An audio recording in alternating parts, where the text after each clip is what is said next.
Thanks for tuning in to this week's episode of the Speaking of Resilience podcast. I'm your host, Kate Madigan, Director of the Michigan Climate Action Network. Today, my guests are Marnese Jackson and Grover Easterling, who are both leaders in the Turn Oakland County Green campaign. Marnese is an environmental and climate justice advocate who works as the Frontline Organizing Program Director with Mothers Out Front. Grover is the Southeast Michigan field organizer for Michigan League of Conservation Voters. In this podcast, we discuss the Oakland County Climate, Jobs, and Justice platform.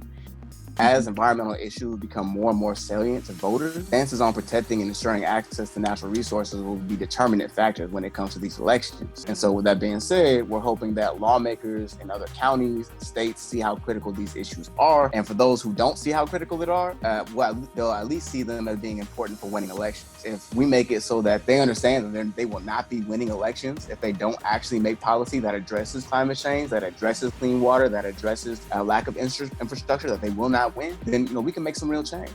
This platform, just launched in February, sets ambitious goals for Oakland County on climate change, transportation, energy justice, clean water, and a strong democracy, which are all connected. We also talk about how this work can set an example for counties across the state. Thank you so much for joining me today, Marnese and Grover. Thank you for having us. Very much appreciated. Yeah. So you're both very engaged and leading a lot of climate-related work. Will each of you take a few minutes to talk about your background and how you got involved in this work? Definitely. Would you like to go first, Marnese? Sure. Thank you so much, Grover. So this kind of happened organically back in college where I was attending Eastern Michigan University as a activist, a Black activist, and Hurricane Katrina happened. And I did a fundraiser where I organized all the organizations to show up for our Black brothers and sisters down in New Orleans. Because one, I was born in Hattiesburg, Mississippi, and all my family is from the Gulf, including New Orleans. So it did impact my family.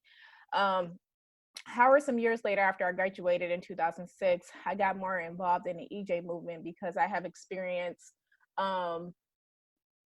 this water sewage facility in Pontiac, Michigan, where I live at. And I have two kids. And so one, both of them have asthma. And then two, I have also experienced utility and energy injustices. Michigan does not have any quality shutoff protections. And so as a low income working parent, I experienced what we call utility injustice within Michigan because I couldn't, one, afford my utility bills at the time, and I got shut off. Not that I couldn't afford to do it, but it's just like when you get so behind and you try to get caught up, you get on one of those big balloon payments that DTE Energy have, and as a low income to moderate income working person, you don't qualify for certain government assistance program because you're on the you're on the margin of what you can qualify. So during that experience, I've noticed that I had to really get involved with this because getting shut off in the middle of winter with two children, because your bills are really your utility bills. I'm not talking about any other bill. Utility bill is not normal. It hiked from maybe $50 a month to maybe $300 a month. And wow. And so those old school practices came into place, like shutting off your lights and making sure that you cut off your water and everything. And so I started doing more work with Solidarity in Highland Park around utility reform since they had their lights repossessed. And so me learning about how DTE Energy and Consumers Energy operate, and also they are the biggest contributor of these emissions that goes into the air. So wrapping around all these issues of environmental, energy, and utility justice, and then have two kids who have asthma, really got me into the movement. And so I do have a lot of family members living in 48217. My dad actually lives in that, grew up in that area. And so I noticed during that time when I was starting to do my work between 2014 and 2016, I learned more by way of East Michigan Environmental Action Council, where I was doing a graduate internship with them about grassroots organizing and how environmental and climate issues impact communities of colors far more than most. And so, Black, Indigenous communities of color, let me be clear. And so that's how I got really interested, because it's personal, it's a passion, because it's all intersectional. And so I got employed with the NAACP after I graduated from Marygrove College, their social justice program, in 2016. And I was employed with the environmental and climate justice program for about 2 years, mobilizing members to take on environmental impacts in their location. And so right now I'm working with Mothers Are Front, essentially doing the same thing, but just focusing really on moms. I'm a mom of 2. So this is kind of like really near and dear to my heart. And so I also chair the Michigan Environmental Justice Coalition Membership Committee. And so just working with people who volunteer, who are giving their life to this social movement really has got me stuck in mobilizing people and equipping people, and of course, educating people to really dictate where their energy comes from, and to just really analyze about all the intersectionalities of environmental and climate justice, i.e. your food, your water, of course, the transportation, and then also the racial component to it, because we all know that Black people, brown people, Indigenous people are impacted by environmental climate justice issues the most. So that's how I kind of got started. Thank you. And Grover, how about you? Nice. So, well, going back, before living in Michigan, I lived in the state of Wyoming, which is the state with the least population out of any state, and still had less than 1% Black population. So I went through quite a few things living there, being attacked by police, having police search me in front of my entire school, having to deal with classmates, teachers, random adults, and the like. And because of those things, when I moved to Michigan, before that, I started learning a lot about political systems, systems of oppression, power systems, things like that. And I understood that it was very important to fight against any oppressive system. And so when I moved to Michigan, I kept on studying those things. And in 2012, when Trayvon Martin had been murdered and the mainstream media had not taken a hold of that story just yet, I and other organizers across the country had started organizing awareness campaigns and things like that to bring that to the light. And that was kind of the beginning of my actual organizing experience. And then most of my organizing, as I started out in those first few couple of years, 2012, 2013, had a lot to do with very explicit anti-Black violence. It was all around Black liberation, but it was all very much centered on police killings and other things of that nature. But as I learned more and more in Detroit, I understood more about how structural racism feeds into things, and how water shutoffs, electricity shutoffs, evictions, and things like that, those are also examples of state-sanctioned violence. And so I started working with other organizations and finding ways to fight against those things, eviction defenses, doing things like delivering water to people who had their water cut off through We the People of Detroit. Shout out to Monica Lewis Patrick and them. They do great work, learning quite a bit from them. Doing things of that nature. And just as well in 2014, when things were really starting to heat up with more and more people really opening their eyes to what's going on in this country, we were able to get some very big protests going.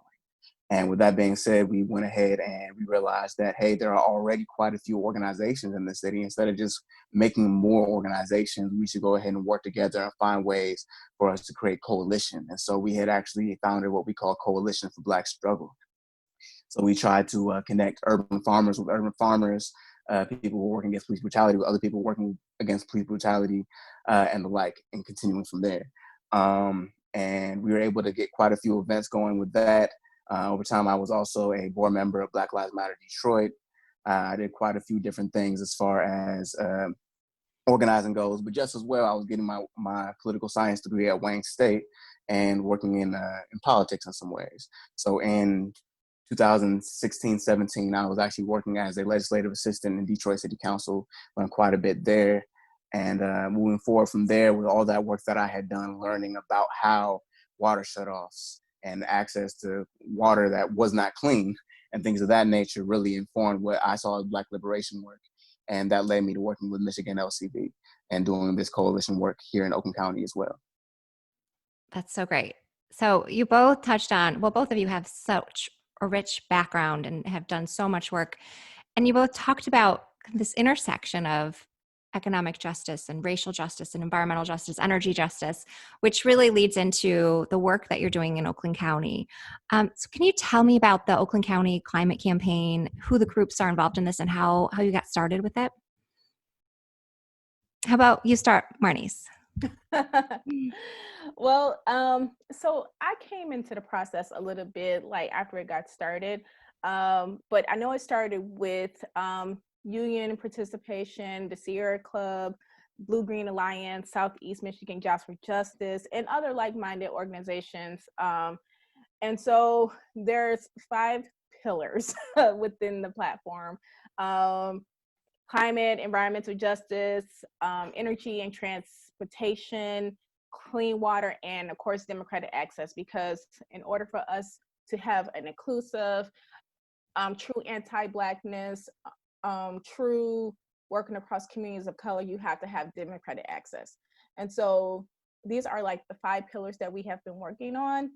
And so we see that this is a very comprehensive plan, seeing that Oakland County is definitely a pioneer. We have a chance now to really advance a lot of environmental and climate issues. We have different areas that are definitely affluent, with Oakland County being a very affluent county, but we also have our pockets of low income, Black, Brown, and Indigenous communities. And so with Oakland County being, with temperatures rising, Oakland County will probably most likely experience heat waves, higher humidity. It's going to be hot this week, right? But we're going to definitely experience more of that. We're going to experience poor air quality. Working with the NAACP Environmental Justice Program at the North Oakland County branch, we're noticing that there's a lack of water equity here in the city of Pontiac. Oakland County may experience a lot more stronger storms, downpours. I don't like using the term climate refugees, but for the purpose of this, we're going to see a lot more people impacted by these different storms. And then we're going to most likely see climate migration with issues happening in the Gulf South. People are going to migrate up to the Midwest. This is going to be a place where people come. So we're going to be dealing with a lot of relationships building with people coming to a new place that we may not be familiar with them, and they may not be familiar with us. So we're going to have issues of relationships building in those regards. And then also we're going to have increased electricity demands, especially within cities like Southfield, Pontiac, Hazel Park, which is a low income community. And so we're going to definitely see different electricity outages here in these different communities. And so this is definitely a racial and economic issue. And so that's why the 5 pillars is like very intersectional, because it lifts up that this is going to be a need, and Oakland County can be a pioneer for leading this environmental climate future. So I will pass it to Grover to give some more thoughts. Yeah, we operate with the understanding that environmentalism and environmental justice should not just acknowledge these scientific problems that are here. We should be acknowledging the social problems as well. We need to be paying attention to a holistic solution that not only fixes the problem for the earth, but also for the people who are being the most affected. We want to make sure that everyone has access to clean water. We want to make sure that everyone has access to energy that we all need in order to operate, especially now in this quarantine times where most of us are working from home, if we are working at all, when it comes down to it. And we want to make sure that, like, when it comes to transit and transportation, we want to make sure that people are able to get where they need to go in a safe manner, because there are people who are, essential workers who are not able to work from home. And we want to make sure that those same people aren't the same ones who are struggling to make sure that their lights are on. Those people should not have to worry about whether or not their lights are being cut off. That's ridiculous. They shouldn't have to be worrying about whether or not they have clean water. That's ridiculous. And so we want to make sure that we're acknowledging things from a standpoint of not just let's save the earth, but hey, let's make things better. Let's raise our quality of life while also making sure that our impact on the earth is not a negative one. Michigan's largest farm-to-table dinner and fundraiser has gone virtual. Join us for Groundwork's annual Harvest fundraiser, this year from the comfort of your home. Prior to the pandemic, the Groundwork Center was poised to host its 7th annual Harvest at the Commons farm-to-table fundraiser. For years, Harvest has brought together passionate people, including neighbors, farmers, and community leaders, to break bread and celebrate. This year marks 25 years of working together to protect the environment, strengthen the economy, and build community. Join us as we take the celebration online and into your home on October 10th. Learn more and register to attend at groundworkcenter.org/harvest. And you launched this campaign. So all these groups came together and came up with this platform, and then you launched the campaign in February and filled an entire church with about 120 people. That's a really successful event. Do you have a sense that Oakland County is ready to be part of a bold and equitable climate solutions? I truly do. I mean, I see people like Representative Pat McCoupa in House District 41, who is what we call a conservation champion. She is the first person of color, the first immigrant, and I believe the second woman to have that position. She was elected in 2018 for the 41st House District, which is traditionally a very conservative district. And we're seeing more and more people taking action when it comes to things like that. Even just the fact that in June there were protests against police brutality and things like that down near Somerset Mall that was organized by people from that community. That may have been unheard of just a few years back. And so as Oakland County is gaining diversity, as it is gaining more and more awareness of these issues, those who do feel empathy are acting more. And we're seeing them taking more action.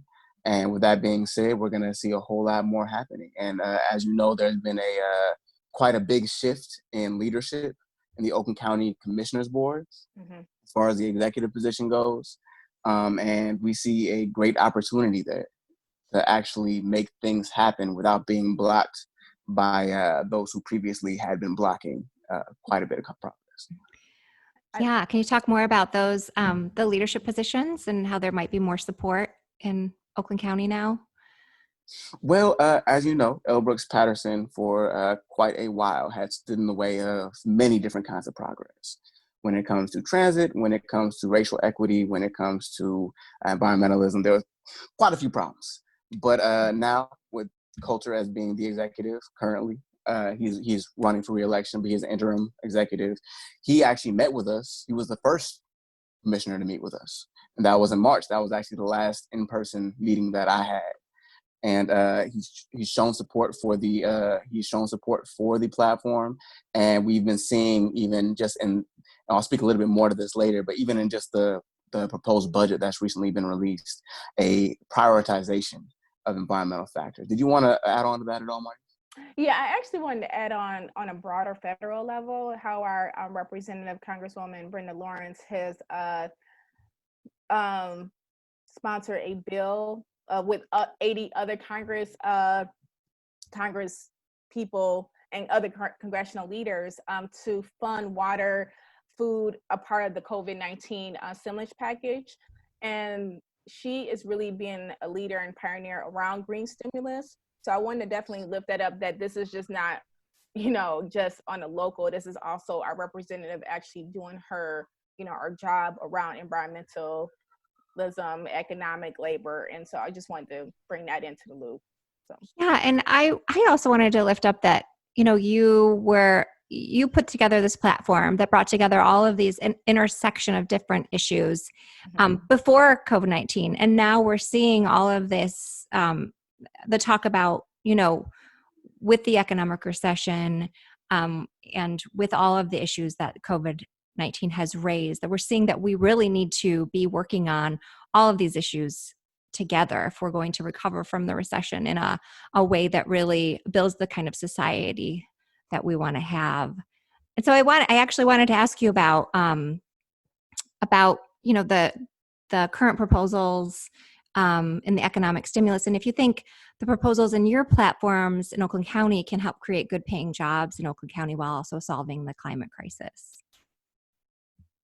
In my opinion, that's the hope. With our plan, we're giving like the Green New Deal and all the green stimulus, the framework. And definitely we will want to be leaders to guide, to make sure that the work, as far as workforce development, as far as the jobs, are going towards people who really need the most, and then also looping in the whole new green economy, like bringing to the forefront that we need to, of course, we're phasing out coal, right? And then we got definitely shift the narrative of dirty gas, right? And just make sure that, hey, there's the opportunity to shift to wind, solar, geothermal jobs, right?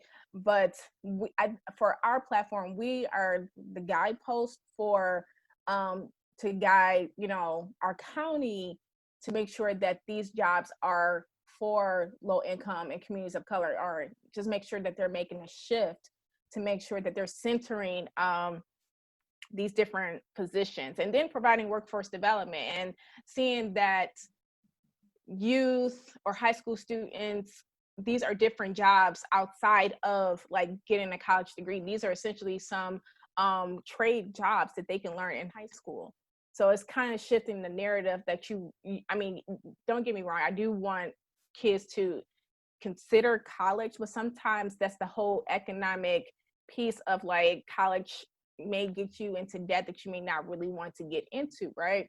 And so there's an alternative to learn how to install solar, or learn how to install a wind turbine, right? So, and there's all those other different pieces of being the contractor, or even being the person that trains someone to do that. So I feel that what this platform is giving us the opportunity to bring more clean jobs here, and then make sure that other counties can follow suit, right? So I do feel that Oakland County has the opportunity to, within this platform that we have presented to our county exec, that we can be the leader to combine both low income and affluent communities, if the affluent communities step up and advocate for something like this, right? So just as well, we believe in what we call a just transition. right. So, exactly. we realize that there are families that, there are times where, the breadwinner of a family has to go work for a job that pollutes their family's air, Exactly. destroys their family's water. But in order for them to put food on the table, they have to work that job. And so what we would like to do is create a situation where those people who would be laid off if, these factories that are polluting were closed, that those are some of those are definitely prioritized as people who get that training to work these green jobs. So they're able to work and have a living wage working a green job, going straight from that transition. Because just as I stated before, we don't want to just protect the environment. We want to protect the people in it as well. And so we want to make sure that we're not abandoning anyone in that. We want to make sure that it's understood. And that's why we work quite closely with labor. One of our leaders within my organization is Bob Allison, who was in labor for quite a while, and he's well known there. And that informs our work. We want to make sure that our work isn't just for the environment, but also for the people in it. That's great. Yeah. Oh, sorry, go ahead. I was going to say, speaking to even just the situation with coronavirus, one, Southeast Michigan is the most densely populated region in this state. And with that being said, it feels inevitable that, moving forward as the numbers ebb and flow, we may be seeing more and more cases in this state than possibly in some other areas. And so we need to make sure that the way that we do things is always takes that into consideration. And so when we talk about there being public transportation and there being money put towards public transportation, that also includes safety measures. And just as well with because we made this platform as the 2020 Oakland County Climate Jobs and Justice Platform was the official name that we had originally started out with. We want to make sure that there's a possibility of us having an updated platform for 2021. And when we do that, that will definitely take in new things into consideration, such as maneuvering around this virus and making sure that everyone is taken care of even during this time. Yeah, I'm really glad you brought up labor unions as that's such a critical piece. And so, Most definitely. yeah. I also wanted to ask you about how you talked about Oakland County can be a model for other states and other counties throughout the state and in other states. Can you talk a little bit more about what policies and ideas that might be uplifted to other places? One, I'd like to reiterate that, we do aim for Oakland County to be the example of what environmental policy can look like at the county level. And, as far as policies go, things like the establishment of a sustainability office, because they're harder to dismantle. When you have an office set up, a department set up, that means that there's going to be a budget set aside for it. And so if there's a budget set aside for it, that means we have something we can advocate for. Oh, we want this much money being placed in the budget for this department. Whereas if you don't have that kind of department, then there might just be, one line item within a budget that says, oh, and it'll be really general or really vague. And then you won't be able to say for sure what it's going to go to.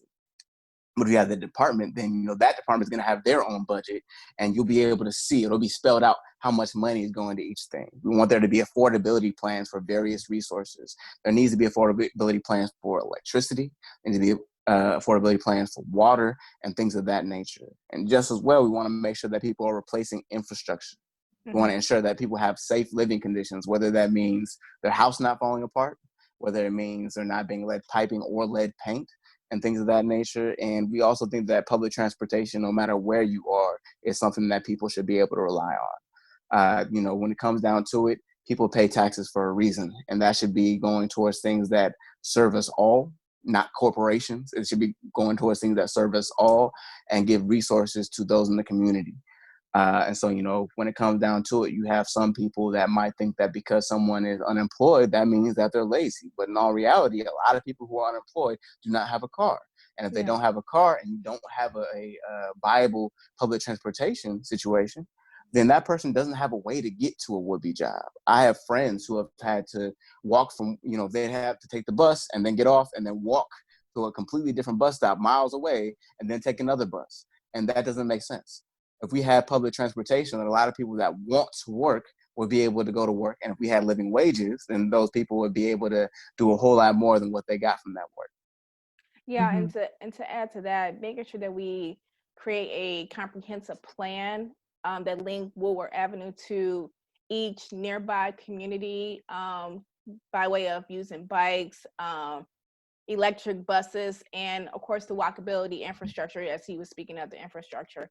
I would think also including to have more grant and incentive programs to make sure that we are able to increase electric vehicle charging stations along, Woodward or in these other communities that may not have access to transportation.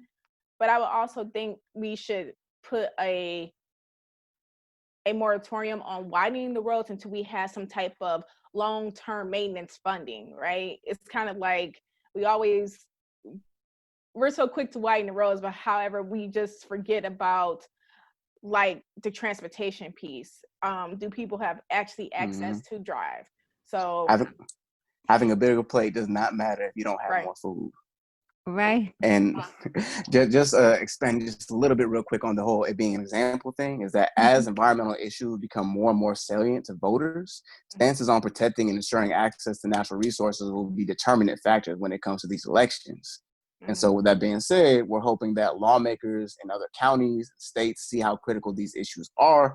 And for those who don't see how critical they are, they'll at least see them as being important for winning elections. If we make it so that lawmakers understand that no matter whether or not they believe in climate change, they understand that they will not be winning elections if they don't actually make policy that addresses climate change, that addresses clean water, that addresses lack of infrastructure, that they will not win, then we can make some real change.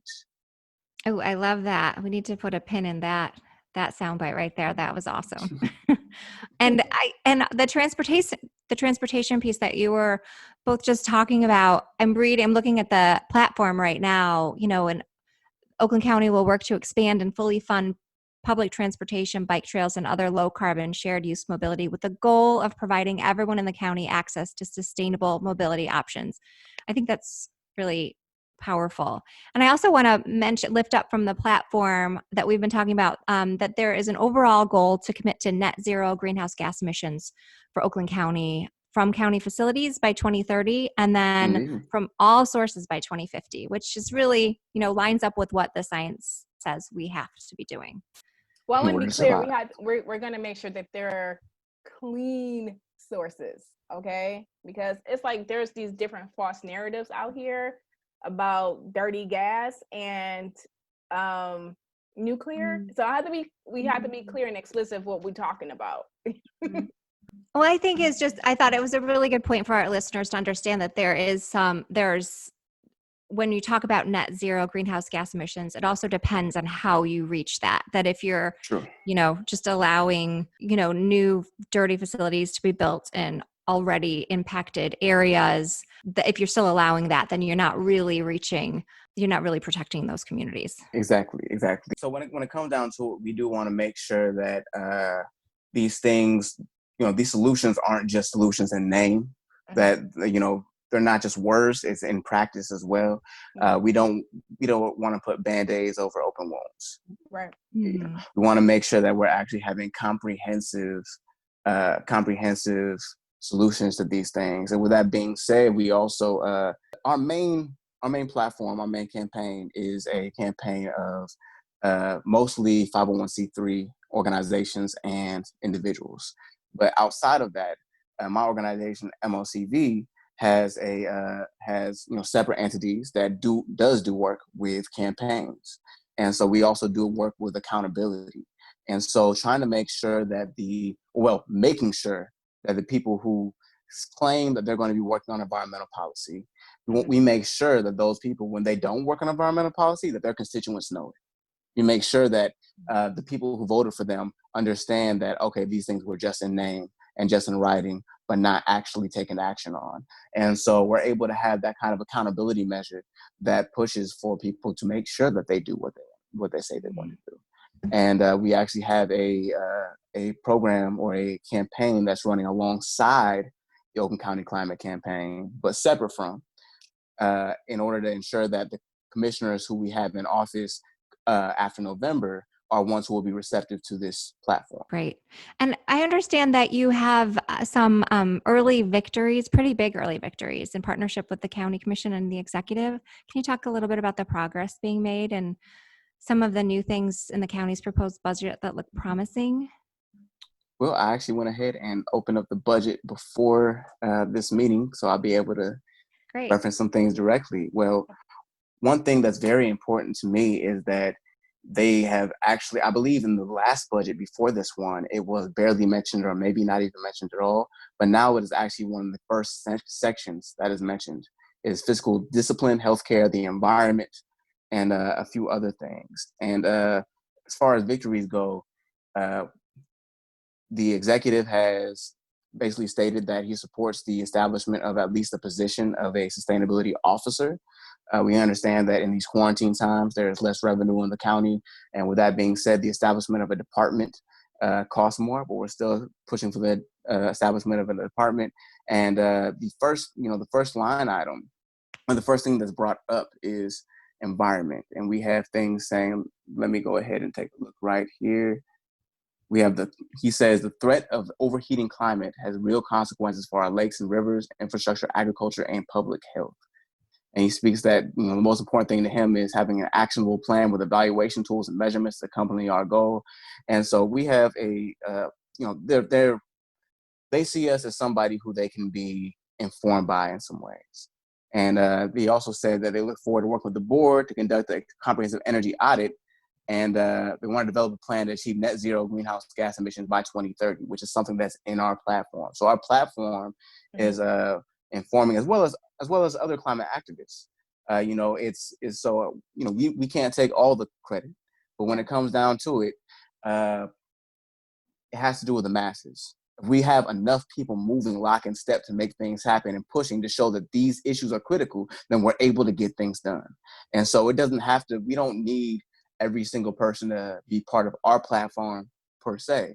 But what we need is for everybody to be pushing for more renewable resources and for the vital resources that we need to be available to citizens, well, residents, citizen or not, residents. And then another victory that we can lift up is that 32,000, right, is being allocated to the native plants.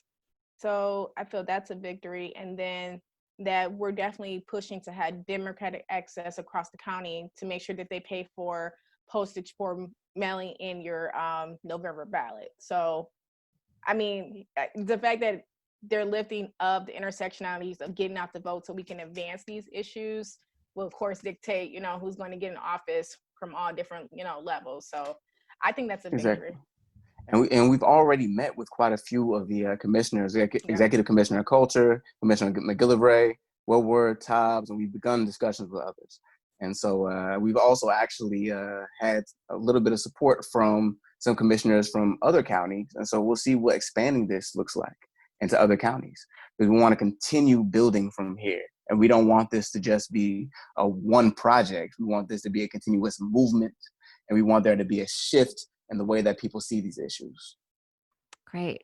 And you talk about Oakland County as when you talk about Oakland County, it's important for listeners to understand Oakland County, Michigan is, as you mentioned before, it's one of the most populated counties in the state. It's one of the most politically influential parts of the state. So it's seeing this move forward in Oakland County is so huge for Michigan, really. And definitely.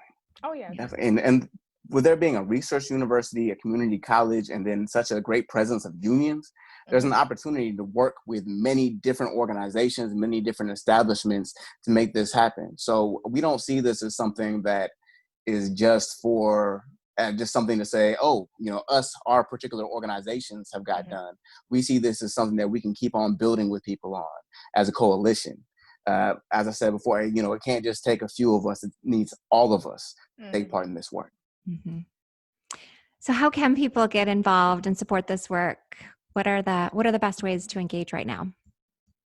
Well, of course, you can join any of our organizations. I mean, most of us are membership-based organizations, whatever fits your cup of tea, right?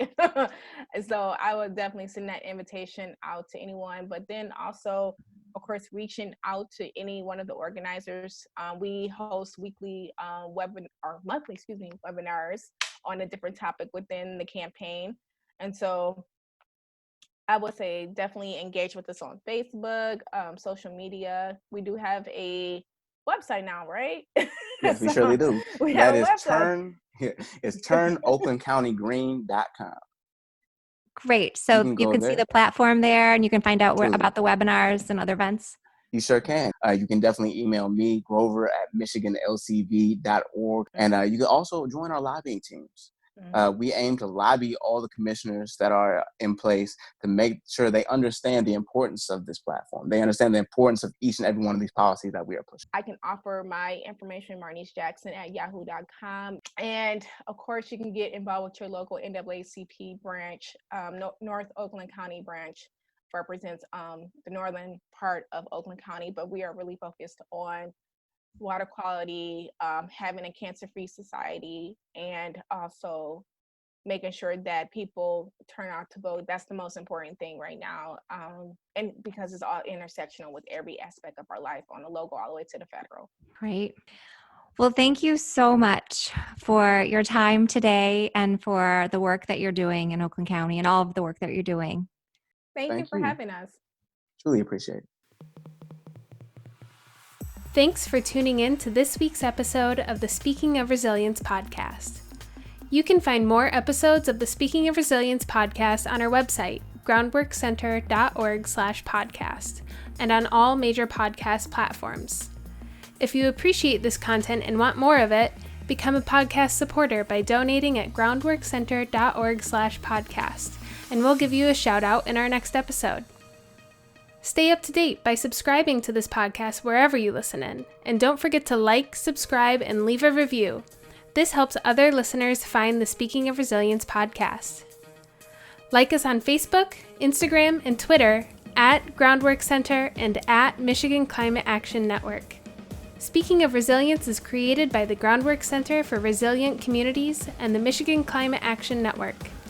This episode was produced by Miriam Owsley and Jeff Smith, hosted by Kate Madigan.